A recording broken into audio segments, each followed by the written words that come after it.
His constant smile and likable personality opened doors, and his keen perception with horses and animals made him a natural trainer. Those qualities led to stakes wins, titles, and records, and gained Ben Harris entrance into the Washington Thoroughbred Hall of Fame.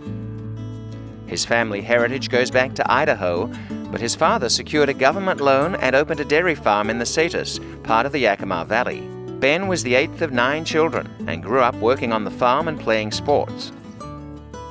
Young Ben didn't need to be told to smile for the class picture, and it's probably not a coincidence that Mary Jane Katana wasn't too far away, even then. The two were soon dating and married in 1958. They've been together ever since, and anyone who knows the Harrises, which includes son Clint, will tell you Mary Jane was an instrumental part of the operation. Harris got his start at the track through brother-in-law and horseman Frank Beard. Harris drove a tractor at the brand new Yakima Meadows and soon got 2 fillies and a colt from Beard. He and Mary Jane were early risers and done with track chores by 9 a.m. The always humble Harris said about training, "I just watched what everybody else was doing." Harris had his own ideas too. The aptitude and perception was present. Harris won the first stakes race in Yakima Meadows history, Bill Mora taking the 1964 Yakima Valley Derby. He won 4 training titles there and remains the leading stakes winner in track history. Sunnyside dentist Dr. John Furukawa would become a powerful force in Washington racing. One of his office patients was a young Ben Harris. Harris developed and won with scores of Furukawa runners. There was Splendid Ruler, followed by Cup of Luck and Cup of Blue.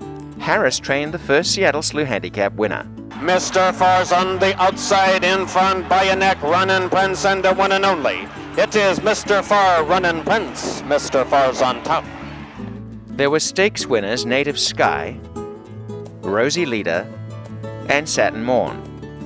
Later, Harris trained a mating of Furukawa's Sire Table Run and Dam Satin Morn. And it's now Table Morn taking the lead with Pampered Star second on the inside, Delta Colleen and Loose Sue. It's Table Morn leading. She's got it by 3. Pampered Star in second.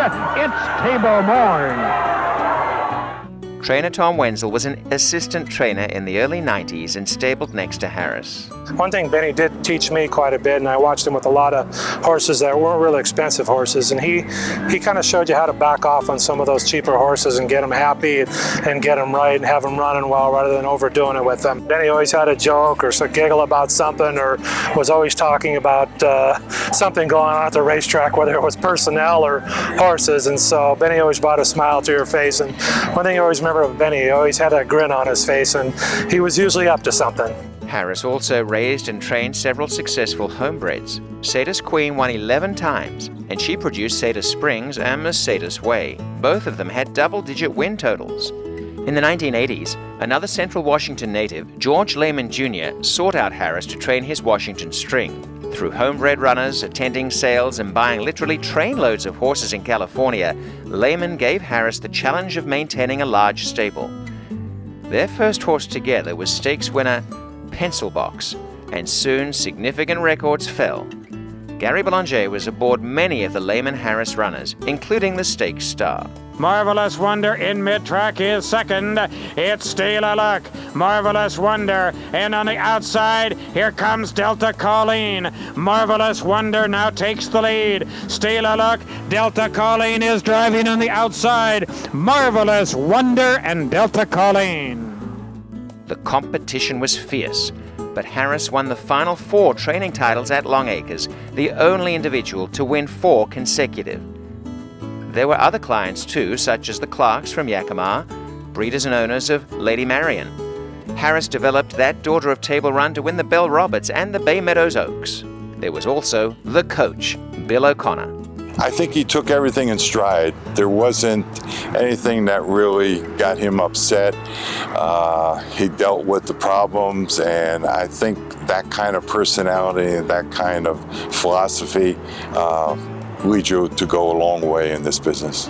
I do want to say how grateful and thankful I am to have known Mary and Benny and Clint over the years, and this was an award that I was so excited about for the whole family, for the whole Harris family. So I want to wish them the best of luck and congratulations. Harris trained at Emerald Downs through the 2000 season before retiring with Mary Jane to Sealer. He remains close to racing, attending the local simulcast facility almost daily. Ben Harris' ever-present smile began well before his tremendous career in racing. He's smiling again, now, as a member of the Washington Thoroughbred Hall of Fame.